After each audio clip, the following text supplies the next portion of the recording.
I'm calling this look the slightly morally questionable guy who flies the crop duster in like every action adventure movie, but make it hot. Gosh, I recorded all of this once, and after thinking about it and sleeping on it, I realized I didn't like any of it, so I'm re-recording it. So this is hopefully going to be a little bit better this time around. But holy smokes, February lasted 2 weeks and then March lasted 10,000 years. That was crazy. I was going back through everything that happened this month and like I got lost in just how long this month has been. My boyfriend visited a month ago, but it feels like it happened last year.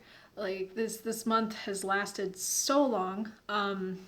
Despite everyone being on lockdown, I didn't watch more movies like I thought I would. I did watch 5 new things though. Royal Tenenbaums I think was my favorite for the month. But let's talk about some of the other things I watched this month.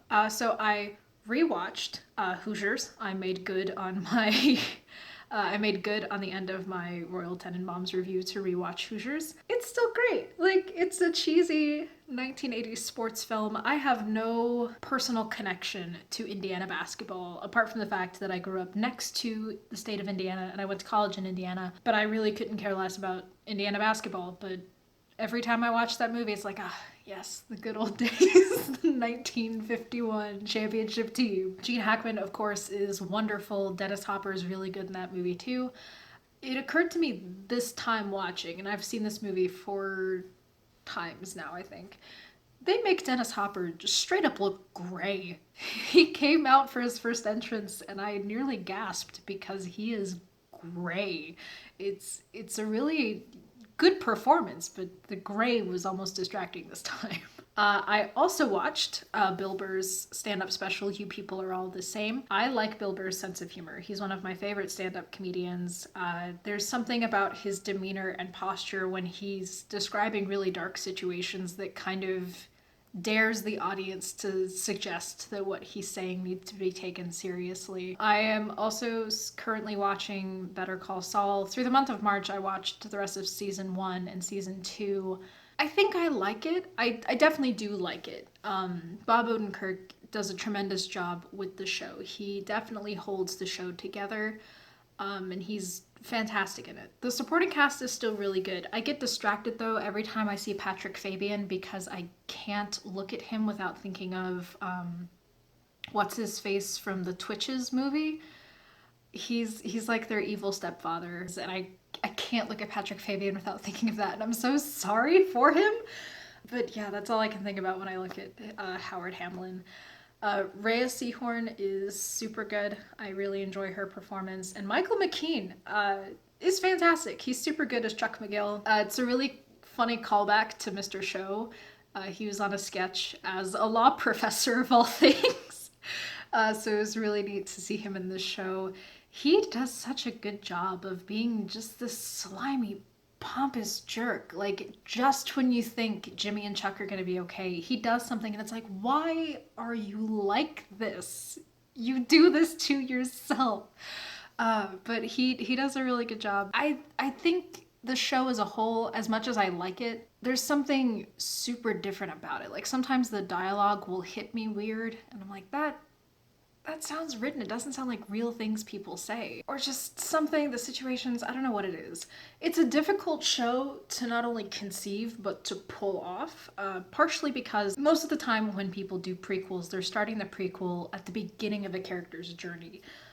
They start them out, completely different from how they are in the main property. And so they have a full arc to get to the original. Like Solo had kind of that problem where they started Han Solo like way at the beginning and tried to fit as much of his backstory into that movie as they could and make as much of Han Solo's character be built around the circumstances here, and that's not necessarily how people work. So the show is better because the show knows that a person's more complicated than just like a series of events happening over a short period of time. But it's also tricky because they're not starting Saul Goodman at the beginning. They're starting him 4 years before Breaking Bad begins. Or 6 years. 4 or 6 years before Breaking Bad.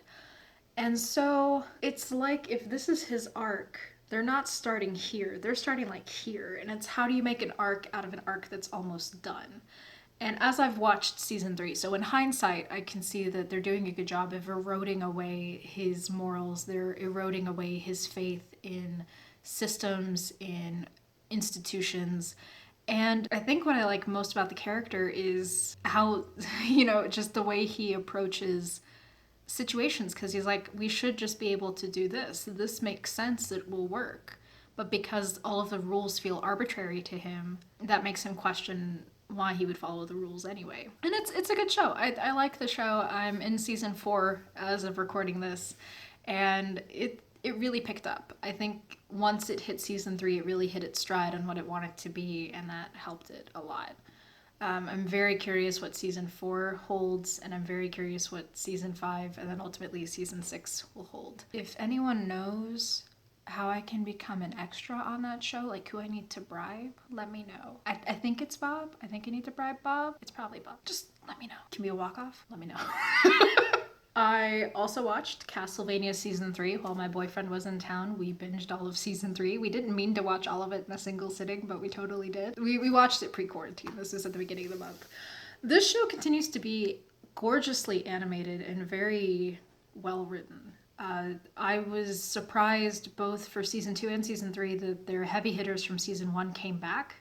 And the fact that for season 3 they added on Jason Isaacs and Bill Nighy. I never know how to pronounce his last name. But they added on some more really talented voice actors, and the new characters were neat. It still feels cohesive. It kind of falls into what a lot of third seasons are for things, where it very much is setting up for a bigger bad in season 4. I'm very curious what season 4 will hold. I personally think if Dracula doesn't come back in season 4, we're setting up for Dracula in season 5. So I think season 4 will probably revolve around Dracula again. And it's really cool. I enjoy the show. Animation's stunning. It's very dark, very gritty, and it, to me, I think is a good example of adult cartoons done well that don't have to just revolve around sex jokes. So I appreciate that for what it's worth. I also read some books this month. They were not as satisfying as what I watched. The first book I read was Philip Reeve's Mortal Engines. I found this at a discounted bookstore, and the first takeaway I have from this is it did not warrant a multi-million-dollar big budget movie treatment. The book's 20 years old. There's certainly not a fan base big enough out there today, I think, to warrant that much money being dumped into the production. The protagonist was bland as all get out, and like I have no issues with white boy protagonists. I write white boy protagonists, but he was just so boring. Hester would have made a much more compelling protagonist. And in fact, if they had made the book about Hester and Catherine Valentine, I think I would have read the heck out of that. That would have been way better. Cut Tom out entirely. We don't even need like an audience surrogate because he lives in London. He understands how the whole eating cities things work. We don't need someone who's never experienced that to carry the action of the book. We need someone we care about. It's kind of like some of the criticism levied at books like Brave New World, where it's like, yeah, okay, you have this society, but what do you do with that? Where in Brave New World, John the Savage probably should have been the main character. In Mortal Engines, Hester should have been the protagonist, or Catherine Valentine. Speaking of the Valentine family, so at one point, spoilers, I guess, if you care, they bring up the possibility that Thaddeus Valentine is Hester's father. And when they revealed that, I put the book down and said out loud, oh no, I hate it. It was so bad. Also, the writing was just, I quit caring about the writing. There were 3 major characters that died, and I missed all of them. I would get to like a funeral or somebody talking about a character dying, and I'd be like, wait, and I'd have to flip back to be like, oh, they died. Sorry, didn't notice. They changed tenses, which got on my nerves. You can do present tense for present action, past tense for flashback in the same book, and that doesn't bother me. In this book, they didn't do that. It felt really arbitrary, and it's like, why? This is a bad decision. It didn't feel consistent, and it was just annoying, and it was a bad choice. Someone should have stopped them. And they killed the dog with no John Wick style retribution, so that's a sin. Lame, boring. It was so stupid. I didn't like it at all. But that's got nothing on the other book that I read this month, which was Black City by Elizabeth Richards. I gave it a -3 out of 5 on the Jello Apocalypse scale, which is to say when you get into the negative scores, there's some ironic value to be had in that. This novel makes Crash look like the Oscar-winning drama about race relations it thinks it is. This was abysmal in that kind of train wreck that you relish watching it crash and burn.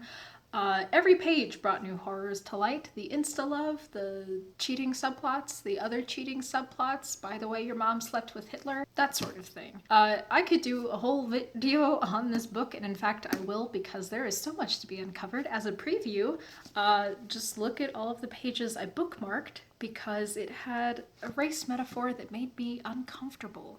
But even without the terrible race metaphor, it was just a really bad book. I'm glad I didn't pay full price for it. Not only was it used, it was like discounted on a cart outside the bookstore because they just wanted to get rid of it. It's a shame because the cover was really pretty. But yeah, it was just terrible. I was really happy with the extra stuff that I made this month. I made a sketch about trying to fit in at Billionaires Club, and it did really well. I was super happy with the response. It broke 50 views, which is exciting. So thank you to everyone who's watched it, rewatched it, liked it, shared it with a friend. For everyone who's told me on YouTube, off YouTube, your response to that makes me really happy, and I appreciate it. I also really enjoyed doing my Breaking Bad recap. It was kind of a different format, even though all of my videos are technically me sitting on a soft surface talking to my phone or my video camera about how I felt about a thing. But that was a longer form review. I got more into some of the philosophical undertones of it, and that was fun. I enjoyed it. Will I probably do one for Better Call Saul? Yes, probably more through the lens of writing a prequel that works, but you know, who knows? I don't know what April's gonna hold. April, oh, it's the 5th of April right now. Who knows? April might be a good month. April might be a bad month. Hopefully it's a better month. I don't know how to end this. I re-recorded this video and now I'm struggling to figure out how to wrap this up. I'll say this. Whatever happens in April, I hope I can still do this. I hope the videos are fun for you. I hope they help you feel less lonely. In fact, you can pretend these are real conversations. Just pause me strategically and use that as a conversation. Because I think quarantine's starting to get to all of us. It's starting to get to me for sure, because it gets harder to do things. But this is fun. I like doing this. I like telling you guys about what I watch because my cats don't care. I have to go help the protagonists of a film fly a plane because I'm the only one who knows the pilot's alphabet. I don't know. This has been my year in movies. Thank you for watching. See you next month.